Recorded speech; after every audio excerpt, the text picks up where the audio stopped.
Daali Dhananjay full jolly ಮೂಡ್ಗೆ ಜಾರಿದ್ದಾರೆ.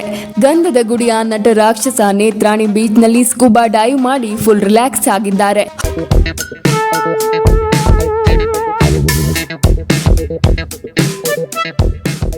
ಹೌದು, ಡಾಲಿ ಧನಂಜಯ್ ಹಾಗೂ ಟಾಲಿವುಡ್ ಸೂಪರ್ ಸ್ಟಾರ್ ಸತ್ಯದೇವ್ ನಟನೆಯ ಬಹು ನಿರೀಕ್ಷಿತ ಸಿನಿಮಾ ಝೀಬ್ರಾ ಅದ್ದೂರಿಯಾಗಿ ತೆರೆ ಕಂಡು ಸೂಪರ್ ಡೂಪರ್ ಹಿಟ್ ಆಗಿದೆ. ಸಿನಿಮಾ ಸಕ್ಸಸ್ ಬೆನ್ನಲ್ಲೇ ಧನು ಸಾಗರದ ಆಳದಲ್ಲಿ ಮೀನಿನಂತೆ ಈಜಾಡಿದ್ದಾರೆ. ಕಡಲೊಳಗೆ ಜಾರಿದ ಡಾಲಿ ಜಲಚರಗಳು ಹಾಗೂ ಜೀವರಾಶಿಗಳನ್ನ ಕಣ್ತುಂಬಿಕೊಂಡಿದ್ದಾರೆ.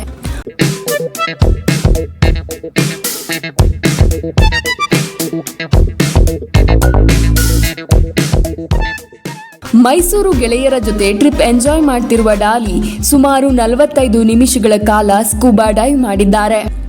ಸ್ಕೂಬಾ ಡೈವ್ಗೆ ಫೇಮಸ್ ಆಗಿರುವ ನೇತ್ರಾಣಿ ಬೀಚ್ ಸಾಕಷ್ಟು ಪ್ರವಾಸಿಗರು ಹಾಗೂ ಸಾಹಸಮಯ ಚಟುವಟಿಕೆಗಳನ್ನ ಇಷ್ಟಪಡುವವರನ್ನ ಆಕರ್ಷಿಸುತ್ತೆ. ದೇವಾಲಯದ ಪಟ್ಟಣವಾದ ಮುರುಡೇಶ್ವರದಿಂದ ಸುಮಾರು 19 ಕಿಲೋಮೀಟರ್ ದೂರದಲ್ಲಿರುವ ಪಾರಿವಾಳ ದ್ವೀಪ ಎಂದು ಕರೆಯಲ್ಪಡುವ ನೇತ್ರಾಣಿ ಮೇಲಿನಿಂದ ಹೃದಯದ ಆಕಾರದಲ್ಲಿ ಕಾಣುತ್ತೆ ಮತ್ತು ಅನೇಕ ಬಗೆಯ ಹವಳದ ದಂಡೆಗಳು ಮತ್ತು ಸಮುದ್ರ ಜೀವಿಗಳನ್ನು ಹೊಂದಿದೆ.